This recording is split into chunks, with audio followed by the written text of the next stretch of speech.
Good afternoon, friends. I am Professor P. Manokar, Professor of Cardiology from Sri Ramachandra Institute of Higher Education and Research from Chennai. And it's a pleasure to be on this forum talking about the World Hypertensive Month.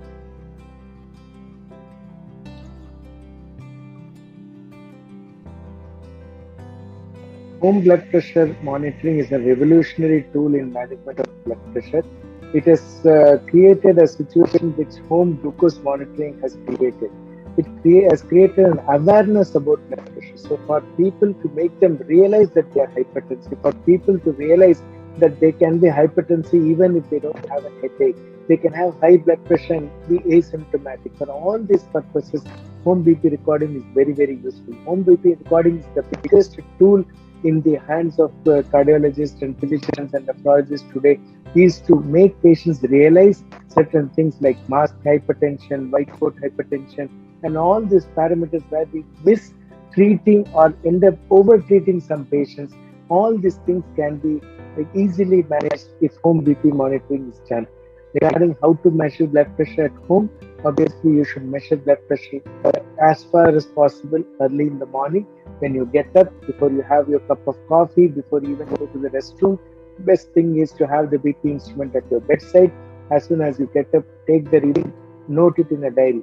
There are certain caveats to it. The first thing is you should be sitting upright without the hand, kind of dangling down, with some sort of kind of support, with the legs all, planted firmly on the ground, without crossing the legs.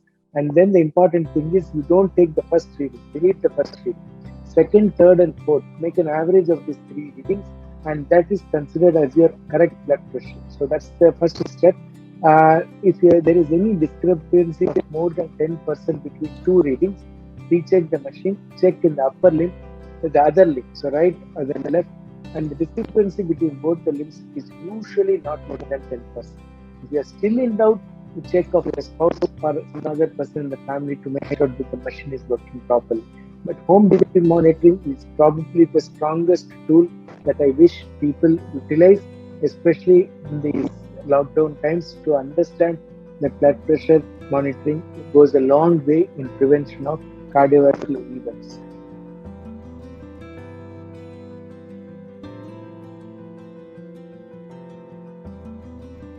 In one of the medicine textbooks, which we consider as like the Bible of medicine, like Harrison, there is a very nice quote in this thing. He says, people who have headache do not have a high blood pressure, and very often people with high blood pressure do not have headache. So the message is that all the people who are thinking that headache and hypertension are related are wrong. It is very often people who have headache may not have high blood pressure, and a lot of people who have high blood pressure will not have headaches. So please do not correlate hypertension and headache. The biggest mistake my patients do is whenever they have a headache, they pop in a headache BP medicine. That's probably a criminal thing to do, because stopping and starting hypertensive medicine is more hazardous than not taking medicines at all. So it is very, very important that not to link hypertension and headaches. Coming to the second part of cardiovascular events, everybody believes that diabetes is a big cardiovascular disease. People do not realize that hypertension is a bigger epidemic. In fact, it is a bigger pandemic in cardiovascular disease. So blood pressure control kills, lack of blood pressure control kills more people than lack of sugar control. Here I want to make you understand that in terms of prevalence, hypertension is 1.5 to 2 times that of diabetes. So it's a big result. Number two, the number of untreated diabetic versus number of untreated hypertensive compare. Again, hypertensives are different. And the most important thing, that gratifying results of treatment are more with hypertension than diabetes. For example, if in old people you treat diabetes very aggressively, you have counterproductive results, because low sugars, people die, hypoglycemia are big cardiovascular markers of poor outcomes. Whereas with high blood pressure, the benefits are there. Even if you treat an 80-year-old, 90-year-old with high blood pressure, if you treat and you reduce the stroke, then there's a huge benefit to the patient. Put it in a nutshell, treating hypertension aggressively helps across all ages, especially in reducing cardiovascular outcomes. So treating hypertension is far more important than aggressively treating diabetes. I'm not here to say that don't treat diabetes. Please don't get me wrong. What I'm trying to say is hypertension treatment needs to be more aggressive. It is beneficial at all ages, and most importantly, aggressive treatment is never detrimental in hypertension. And if you treat all the hypertension in the world, you can reduce strokes to the extent of 57%. This is a number which you do not achieve by managing diabetes in heart disease, by managing smoking in heart disease, and so many other cardiovascular outcomes. So basically, what we call as proportionate risk, or the benefit I get by aggressive treatment, that is there only with hypertension. And more importantly, treatment of hypertension is easier simply because the number of drugs available for hypertension is more, they have less side effects, and they are very well tolerated. The same I cannot tell about all diabetic drugs. So hypertension, I would put it like it: easier to diagnose, easier to treat, easier to show results, and probably the safest in terms of treatment outcomes and side effect profile.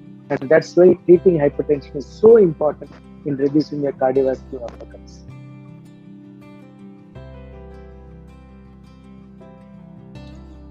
Yes, COVID-19 is the pandemic that we are facing for last 1.5 years. There were initial concerns that hypertensive people are more at risk of poorer outcomes with COVID-19. So, hypertension is listed as one of the comorbidities where we may consider admitting patients if they are hypertensive. But I personally feel it is not such a big comorbidity. Yes, we have to be very aggressively treating these people.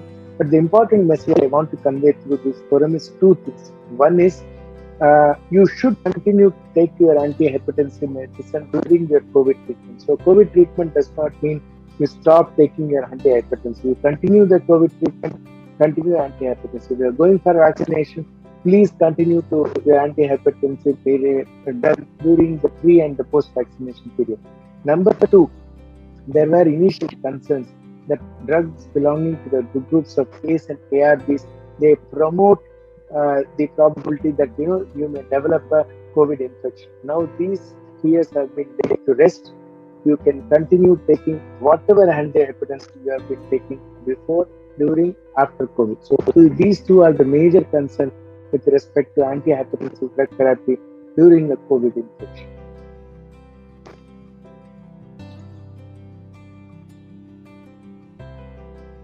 In fact, we practically continue all the medicines. The only concern can be anticoagulant medicines, because COVID patients, even if they are not having cardiac patients, we tend to anticoagulate them. So suppose my patient is not having any cardiovascular disease but develops COVID, I try to give them anticoagulants for short periods. So if they have been taking antiplatelet drugs also, then I may have to treat the antiplatelet drugs, because I don't want to give two powerful antiplatelet drugs along with an anticoagulant. For example, my patient is taking aspirin and clopidogrel, I may jolly well put him on Novax to treat him. But suppose my patient is taking aspirin and prasugrel, then I may be, or ticagrelor for that matter, I may be skeptical of adding a third drug anticoagulant in that patient. In such cases, I will prefer aspirin, clopidogrel, and Novax, or sometimes in critically ill patients, switch over to aspirin and the prasugrel or whatever I am giving for the second antiplatelet agent, and switch over to enoxaparin or heparin for that bridging period. That's how I would approach. Other than that, all hypertensive drugs, all cardiac drugs, all diabetic drugs have to be continued before, after, and during COVID infection. So no changes in that.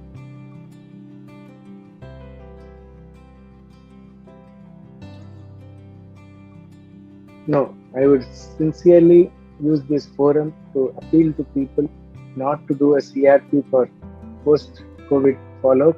There's no theoretical validity, no practical utility, and has never been recommended by any of the guideline committees across the globe. So if at all any of your neighbor who has got educated in WhatsApp University comes out with this advice, please don't follow it. There is no need of any tests. Yes, people at post-COVID are increased susceptibility for thromboembolic events, so they may end up developing MIs, strokes, pulmonary embolism, stuff like that. So be aware of it. But I don't think so. Anything other than anticoagulation for say 4 to 6 weeks post COVID is more than sufficient than anything else. So nothing needs to be done post COVID except for careful observation and regular follow.